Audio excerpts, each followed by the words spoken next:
Firstly, very good morning to everyone. This is Sanjay Singh, as you know. So I welcome you in my concept classes, and we are going to start the chapter number 3. Name of the chapter is Salient Feature of the Constitution.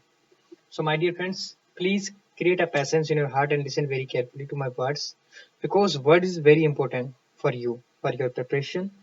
And one thing I want to tell you, whenever you go through my lecture, you please, for supporting me, please subscribe my channel and like my videos. If you have any doubt, you please comment in comment box. I will try my best for your answer, right? So let's start the today's topics. So wait for a second. Yeah. Salient feature of the constitution.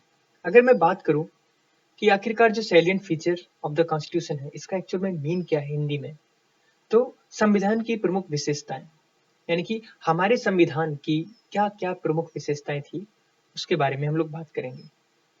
So in the Indian Constitution is unique in content and spirit. कहने का मतलब यहाँ पर ये है कि हमारा जो कॉन्स्टिट्यूशन है, ठीक है, जो हमारा कॉन्स्टिट्यूशन है वो अपने कंटेंट के लिए और अपनी स्पिरिट के लिए, मतलब अपनी जो आत्मा है, ठीक है, सोल के लिए बहुत इंपॉर्टेंट है, बहुत ही यूनिक है, ठीक है. हालांकि हम ये जानते हैं कि जो हमारा कॉन्स्टिट्यूशन है वो लगभग सारी कंट्रियों से बोरो किया गया है, हर कंट्री से मतलब उसका कुछ देख के बनाया गया है, ठीक है, of the world. India has several salient features, यानी कि जो इंडिया है उस, यानी इंडिया जो इंडियन कॉन्स्टिट्यूशन जो इंडिया है उसके कुछ अलग से, यानी कि कुछ प्रमुख विशेषताएं हैं जो यानी कि अलग करती हैं अदर कॉन्स्टिट्यूशन जो अदर कंट्रीज के हैं उसमें, क्योंकि हमने उनको अपने अकॉर्डिंग यानी कि ढाला है, अपने अकॉर्डिंग सब कुछ रखा है, ठीक है. It should be noted that outside of the number of the original features of the constitution. कहने का मतलब यहाँ पर यह है, यह बात ध्यान में ये रखते हुए ये कहा गया कि जो 1949 का जो यानी कि संविधान था उसमें बहुत सारी चीजें अडॉप्ट की गई, ठीक है, ठीक है. So have undergone substantial changes, बहुत सारे चेंजेस देखने को मिलते हैं on the account of the several amendments. बहुत सारे अमेंडमेंट देखने को मिले, जैसे 7th 52 sorry 42 and 44th and 73 and 74th and 97th and 101. ये कुछ अमेंडमेंट्स थे जिसके कारण कुछ यानी कि उनके चेंजेस देखने को मिलते हैं. और ये भी कहा जाता है कि जो एक्चुअल में 1949 में यानी कि जो हमारा कॉन्स्टिट्यूशन आया था उसका पूरा मतलब एक्चुअल में कॉन्स्टिट्यूशन वही है, लेकिन उसका एक किस्म से जो जेन्युइन वर्जन था वो इतना रह नहीं गया है. अमेंडमेंट लाने के कारण बहुत सारा चेंजेस उसके अंदर आ चुका है, लेकिन बेसिक स्ट्रक्चर आज भी वही है. मतलब कहने का ये है कि प्रॉपर्टी एक ही है, उसमें पुश्तें गुजर चुकी हैं, ठीक है. सो इनफैक्ट ये भी कहा गया कि जो 42nd अमेंडमेंट है, ठीक है, ऑफ 1976 उसको यानी कि मिनी कॉन्स्टिट्यूशन भी कहा गया. क्यों? क्योंकि एक important and large number of the changes देखने को मिले in various parts of the constitution. हमारे जो कॉन्स्टिट्यूशन के बहुत सारे जो अलग अलग पार्ट्स है उसमें यानी कि इसके बहुत सारे चेंजेस देखने को मिले. हालांकि एक केशवानंदा भारती केस था जो 1973 में आया था, ठीक है. सुप्रीम कोर्ट ने यह भी कहा कि जो हमारी पार्लियामेंट है उसके पास जो सांविधानिक पावर है, सांविधानिक शक्ति है, उसके पास ये आर्टिकल है 368, वो क्या कर सकती है, अमेंड कर सकती है कॉन्स्टिट्यूशन को. लेकिन उसको ये भी कहा जाता है कि वो basic structure of the constitution है, उसको चेंज नहीं कर सकेगा. आगे जैसे अगले लेक्चर में मैं तुम्हें बताऊंगा, मतलब अगले लेक्चर में अगले चैप्टर में बताऊंगा कि अगर कहें कि एक्चुअल में बेसिक स्ट्रक्चर हमारे कॉन्स्टिट्यूशन का क्या है, तो रिटन में कुछ भी नहीं है कि बेसिक स्ट्रक्चर क्या है. लेकिन अगर बेसिक स्ट्रक्चर की मैं बात करूं तो क्या है बेसिक स्ट्रक्चर. जैसे मैंने बोल दिया कि सपोज करो ये क्या है, एक चैम्बर है, मैंने इस चैम्बर को बनाया. अब इसका बेसिक स्ट्रक्चर क्या है कि इसकी जो न्यू है ये पूरा इसका बेसिक स्ट्रक्चर है. आप इसके अंदर खूब उथल पुथल मचाइए, ठीक है, कुछ भी करिए, कोई परवाह नहीं पड़ता. अगर इस बाउंड्री को आप टच करेंगे ना तो तबाही आ जाएगी दोस्त. तो कहने का मतलब यह है, सुप्रीम कोर्ट ने कहा कि बेटा इसके अंदर कितना भी खेलो कूदो, तुम्हें ये पावर है, तुम्हारे पास ये कॉन्स्टिट्यूशन पावर है, लेकिन अगर तुमने इस बाउंड्री को टच करने की कोशिश की, बेटा खाल निकाल दूंगा।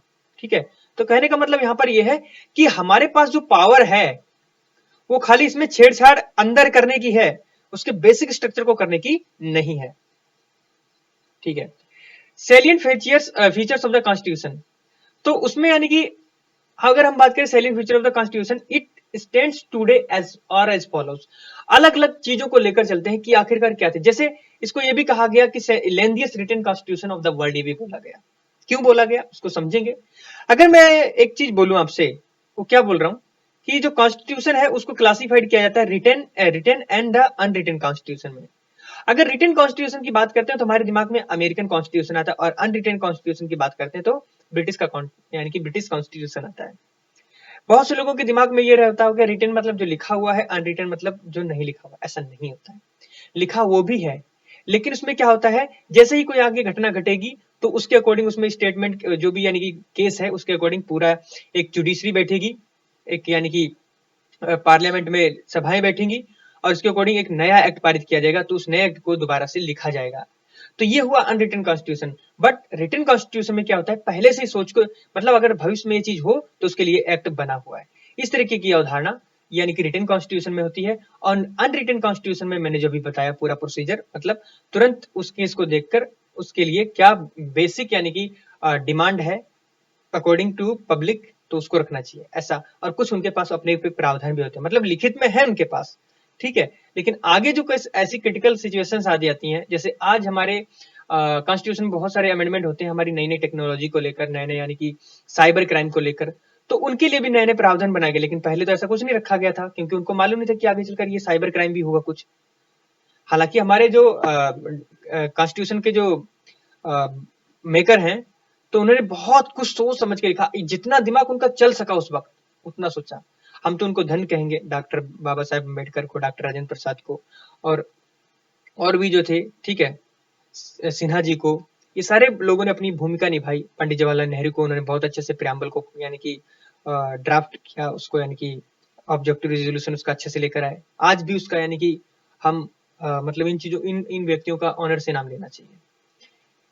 It is very comprehensive, elaborate and detailed document. कहने का मतलब यहाँ पर यह है कि बहुत ही क्या है, कंप्रीहेंसिव और इलोबरेट, मतलब बढ़िया तरीके से बढ़ा चढ़ाकर एक डिटेल डॉक्यूमेंट, मतलब चीजों को बहुत ही गहन वे में यानी कि लिखा गया है। ठीक है, उसके बाद है कि ओरिजिनली अगर देखा जाए तो 1949 में जो कॉन्स्टिट्यूशन आया था उसमें यानी कि ये बताया गया कि इसके अंदर एक प्रियम्बल था, उसके अंदर यानी कि 395 आर्टिकल्स थे, और उस वक्त के समय पर यानी कि इसको डिवाइड किया गया था 22 पार्ट्स में, और उस वक्त के जो यानी कि कॉन्स्टिट्यूशन था उसमें केवल 8 शेड्यूल्स थे। लेकिन अगर 2019 के अकॉर्डिंग देखा जाए तो ये क्या करता है, कंसिस्ट करता है एक प्रियम्बल को और 470 आर्टिकल्स, और इसे डिवाइड किया गया है 25 पार्ट्स में, और इसमें 12 शेड्यूल्स हैं। ठीक है, 12 शेड्यूल्स हैं। The various amendments carried out since, यानी कि 1951 से बहुत सारे अमेंडमेंट आए हैं। ठीक है, और ये लगभग यानी कि एक जो अमेंडमेंट 1951 में आया उसमें देखा गया कि 20 आर्टिकल्स को यानी कि डिलीट किया गया। ठीक है, किस पार्ट से, पार्ट नंबर 7 से डिलीट किया गया। फिर बाद में 95 आर्टिकल्स जो है पार्ट 4 जो है part 4A and part 9A, ठीक है, और 9B और 14A, इन सभी में क्या किया गया, इनको ऐड किया गया। और ये क्या कुछ जो शेड्यूल्स बढ़ाए गए वो शेड्यूल्स थे 9, 10, 11 एंड 12। 4 शेड्यूल्स बढ़ाए गए, इसीलिए 4 और 8 12, टोटल कुल मिला के 12 शेड्यूल्स हो गए। अगर मैं बात करूं, विश्व में ऐसा कोई भी यानी कि कॉन्स्टिट्यूशन नहीं है जिसमें इतने सारे मतलब यानी कि आर्टिकल्स हो, इतने शेड्यूल्स हो जितने हमारे कॉन्स्टिट्यूशन में हैं। ठीक है, अब यानी कि 4 factors have contribute the elephant size of our constitution. कुछ 4 फैक्टर ऐसे हैं जिसके कारण हमारे यानी कि जो कॉन्स्टिट्यूशन है उसमें इतना बड़ा साइज होने का मेन कारण है, मतलब उसे एक हाथी जैसा साइज जो मिलने का यानी कि हमारे कॉन्स्टिट्यूशन को मतलब एक प्रभाव में आया, उसके 4 फैक्टर हैं मेनली तरीके से। तो पहला फैक्टर जो है ज्योग्राफिकल फैक्टर, ज्योग्राफिकल मतलब भौगोलिक यानी कि घटक। उसमें अगर देखा जाए तो that is a vastness of the country. क्यों हुआ, क्योंकि हमारी कंट्री बहुत बड़ी है और उसके अंदर बहुत सारी डाइवर्सिटी है। कोई पारसी है तो कोई जैन है, कोई हिंदू है तो कोई मुस्लिम है, कोई कोई अरे मतलब ईसाई है, ठीक है, कोई बौद्धिस्ट है, कोई सिख है, कोई मुस्लिम है। इस तरीके से बहुत सारी डाइवर्सिटी देखने को मिलती है। लैंग्वेज में डाइवर्सिटी देखने को मिली, तो इसलिए लैंग्वेज के अलग अलग प्रावधान बनाए गए, अलग से लोगों की मतलब लाइफ स्टाइल पर यानी कि प्रावधान बनाए गए। हिस्टोरिकल फैक्टर मतलब हमारे ऊपर देखा जाए तो अंग्रेजों ने राज किया, ठीक है, अंग्रेजों का कुछ इन्फ्लुएंस रहा तो उसके कारण कुछ हिस्टोरिकल फैक्टर भी देखने को मिले। जैसे अगर मैं बात करूं तो जो गवर्नमेंट ऑफ इंडिया एक्ट 1935 था उसका कुछ यानी कि इसमें यानी कि प्रभाव देखने को मिला, और ज्यादा प्रभाव इसी को देखने को मिला। बहुत सारी चीजें हमने इसी एक्ट से ली हैं। इस यही कारण है कि ये बल्कि दिखाई पड़ता है, ठीक है। जो बहुत यानी कि कारण ये था कि मतलब जो 1935 में गवर्नमेंट ऑफ इंडिया एक्ट आया था वो बहुत बल्कि था, उसमें से बहुत सारी चीजें हमने यानी कि पार्लियामेंट्री सिस्टम के अकॉर्डिंग ली हैं, तो इसी के कारण ये बहुत बढ़ गया है। और ये एक बात ये भी कही गई कि जैसे अमेरिका का जो कॉन्स्टिट्यूशन उसमें स्टेट कॉन्स्टिट्यूशन अलग होता है, सेंट्रल कॉन्स्टिट्यूशन अलग अलग होता है, लेकिन हमने क्या किया, सेंट्रल एंड स्टेट के लिए एक ही कॉन्स्टिट्यूशन बनाया। इसके कारण और भी एक फैक्टर बन गया कि ये और साइज को बढ़ा दिया हमारे कॉन्स्टिट्यूशन को। हमारे जो कॉन्स्टिट्यूशन है उसमें यानी कि जो दिग्गज है लोग, दिग्गज में बोलूं तो जैसे जो संविधान सभा में जो कानून विशेषज्ञ थे उनका प्रभुत्व ज्यादा रहा, तो इसके कारण जो डोमिनेंस ऑफ द लीगल रूमिनीज मतलब संविधान के यानी कि जो प्रकाष्ठ विद्वान लोग यानी कि, ठीक है, संविधान के जो अच्छे यानी कि क्या बोलूं मैं, विशेषज्ञ थे, उनका ज्यादा से ज्यादा डोमिनेंस रहा। इसके कारण और भी यानी कि ये फैक्टर्स यानी कि रिस्पॉन्सिबल है for elephant size of our constitution. Constitution content not only the fundamental principle यानी कि मूलभूत सिद्धांत को ही नहीं कवर करता है, ये यानी कि डिटेल्ड एडमिनिस्ट्रेटिव प्रोविजन को भी कवर करता है, ठीक है, यानी कि प्रशासनिक विधाएं जो भी थी यानी कि विधियां थी उनको सबको कवर करता है ये हमारा कॉन्स्टिट्यूशन, ठीक है। Further those matters which is in the other modern democratic countries have been left to the ordinary legislation or the established political conventions have also been included in the constitutional documents itself in India। कहने का मतलब यहाँ पर ये है, अगर मैं छोटी सी बात करूं कि ये भी देखा गया आगे की तरफ की जो जो matters which not modern in the democratic countries have been left ordinary laws, कुछ ऐसे मैटर्स जो यानी कि ऑर्डिनरी लॉ के तौर पर छोड़ दिए जाते हैं, लेकिन इंडिया में क्या किया गया, उनको भी यानी कि इंक्लूड किया गया हमारे यानी कि इस कॉन्स्टिट्यूशनल डॉक्यूमेंट में। तो इसके कारण भी एक फैक्टर ये बना कि यानी कि हमारा जो साइज है यानी कि हमारा कॉन्स्टिट्यूशन का वो बढ़ा, ठीक है। अगला देखते हैं, ड्रॉन फ्रॉम वेरियस सोर्सेस। मेरे दोस्तों मैं तुम्हें एक बात बोलना चाहूंगा, हमारा जो कॉन्स्टिट्यूशन है बहुत सारे सोर्सेस से निकाला गया है, मतलब बहुत सारे सोर्सों से लेकर आया है, ठीक है। The constitution of India is borrowed from most of the provisions from the constitution various others countries as well as the from the government of India act. कहने का मतलब यहाँ पर यह है कि जो गवर्नमेंट ऑफ इंडिया एक्ट 1935 है, ठीक है, उससे तो लिया गया है, ठीक है, और भी बहुत सारा जो पार्ट है यानी कि अदर कॉन्स्टिट्यूशन जो यानी कि कहने का मतलब यहाँ पर यह है कि हमारे जो कॉन्स्टिट्यूशन ऑफ इंडिया का जो यानी कि जो है कॉन्स्टिट्यूशन ऑफ इंडिया, उसका जो मैक्सिमम पार्ट है वो यानी कि आर्टिकल जो सॉरी गवर्नमेंट ऑफ इंडिया का आया था हमारा 1935 वाला, उससे ज्यादा से ज्यादा पार्ट लिया गया है और अदर भी कंट्री से बोरोज किया गया है। डॉक्टर भीमराव अम्बेडकर ने कहा कि ठीक है, मैं ये गर्व के साथ बोलता हूं कि हाँ हमने कॉन्स्टिट्यूशन को बनाया है दूसरे देशों से बोरो करके, उधार लेके। लेकिन मेरी बात एक मैं आपसे बोलना चाह रहा हूं, मैंने सेम उन चीजों को ऐसे ही यानी कि नहीं उनको यानी कि ढाल दिया अपने कॉन्स्टिट्यूशन में। हमने क्या किया है, उस चीजों को रैंसेकिंग किया है। रैंसेकिंग का मतलब हमने उन चीजों को छान बीना है, बहुत छाना बीना है, और उसके अकॉर्डिंग हमने देखा कि हमारे देश में इसकी क्या परिस्थितियां हो सकती हैं, किस तरीके से हमें इसको लगाना चाहिए, तब हमने हमारे देश में इसे लगाया है। Structural part of the constitution is to a large extent derived from the government of India act. कहने का मतलब यहाँ पर ये जो स्ट्रक्चरल पार्ट है हमारे कॉन्स्टिट्यूशन का, उसका लार्ज एक्सटेंट जो है वो कहां से ड्राइव किया गया, फ्रॉम द हमारे गवर्नमेंट ऑफ इंडिया एक्ट से 1935 से। The philosophical part of the constitution मतलब जो फिलोसॉफी मतलब बोलूं तो मुझे हिंदी इसका नहीं आता, ठीक है, दर्शन शास्त्र, हाँ मतलब दार्शनिक विषय में अगर देखा जाए तो जो कॉन्स्टिट्यूशन जो है यानी कि philosophical part of the constitution, यानी कि हमारे जो कॉन्स्टिट्यूशन का जो फिलोसॉफिकल पार्ट है, जिसको अगर मैं बोलूं तो जैसे फंडामेंटल राइट है, डायरेक्टिव प्रिंसिपल, ये सभी चीजें हमने यानी कि दूसरे देशों से इंस्पायर होकर लिया है। जैसे अगर मैं बात करूं फंडामेंटल राइट्स जो हमारे अमेरिकन कॉन्स्टिट्यूशन से लिए गए हैं, और आयरिश कॉन्स्टिट्यूशन से हमने directive principle of the state policy लिया है। सो ये क्यों लिया? क्योंकि इनकी जरूरत थी हमें। कुछ चीजें जो मतलब हमें अधिकार देने थे और कुछ चीजों को हमें लोगों को बताना था कि ये तुम्हारे अधिकार हैं लेकिन ये स्टेट के पास है, और इसमें यानी कि तुम्हारी ये अगर तुम्हें ना भी दिया जाए तो तुम इस पर यानी कि कोर्ट में या कहीं दावा नहीं कर सकते, लेकिन फंडामेंटल राइट अगर इन्फोर्स किया जाता है तो आप इनको कोर्ट में दावा कर सकते हैं, पार्लियामेंट में इसके लिए यानी कि बिल ला सकते हैं। Political part of the constitution यानी कि political part of the constitution, principle cabinet government and the relations between the executive and the legislature have been largely drawn from the British constitution। कहने का मतलब यहाँ पर ये जो अगर मैं बात करूं जो पॉलिटिकल पार्ट जो है हमारे कॉन्स्टिट्यूशन मतलब यानी कि एक राजनीतिक जो पार्ट है हमारे कॉन्स्टिट्यूशन का, जिसमें हम लोग ये सीखते हैं कि क्या सिद्धांत है कैबिनेट गवर्नमेंट के और यानी कि रिलेशन क्या है यानी कि एग्जीक्यूटिव एंड द लेजिस्लेचर के बीच में। ये मेनली हमने देखा जो यानी कि जो 1935 वाला जो हमारा एक्ट था, गवर्नमेंट ऑफ इंडिया एक्ट, जो ब्रिटिश ने हमारे ऊपर लागू किया था, ठीक है, उस एक्ट से कुछ चुराया और यानी कि उस हमने ब्रिटिश गवर्नमेंट का सीधा सीधा तरीका हमने यहाँ पर यूज किया है। तो हम कह सकते हैं कि बहुत सारे वेरियस सोर्सेज से हमने यानी कि इसे ड्रॉन किया है। ठीक है, other provision of the constitution, कहने का मतलब यहाँ पर यह है कुछ अदर प्रोविजन है ऑफ द कॉन्स्टिट्यूशन के जो ड्रॉन किए गए हैं। जैसे अगर मैं बात करूं, जैसे कनाडा से हमने यानी कि कनाडा के कॉन्स्टिट्यूशन से लिया है, ऑस्ट्रेलिया के कॉन्स्टिट्यूशन से लिया है, जर्मनी से लिया है, ठीक है, जर्मनी से लिया है, यूएसएसआर यानी कि आज जो हमारा रसिया है उससे हमने लिया है, फ्रांस से, साउथ अफ्रीका से, जापान से और बहुत सारी ऐसी कंट्रीज है जिससे हमने ये सभी चीजें यानी कि कुछ ना कुछ लिया है अपने संविधान में जोड़ने के लिए। ठीक है, फिर ये कहा गया कि most profound influence the material sources of the constitution in the government of India. ये भी कहा गया कि ज्यादा से ज्यादा जो मटेरियल सोर्स देखने को मिला है यानी कि influence and the material source जो देखने को मिला है हमारे कॉन्स्टिट्यूशन में, वो ज्यादा से ज्यादा हमारे 1935 का जो गवर्नमेंट ऑफ इंडिया एक्ट था उससे देखने को मिलता है। Federal scheme, judiciary, governor, emergency power, public service commission, most of the administrative details drawn from the act, this act.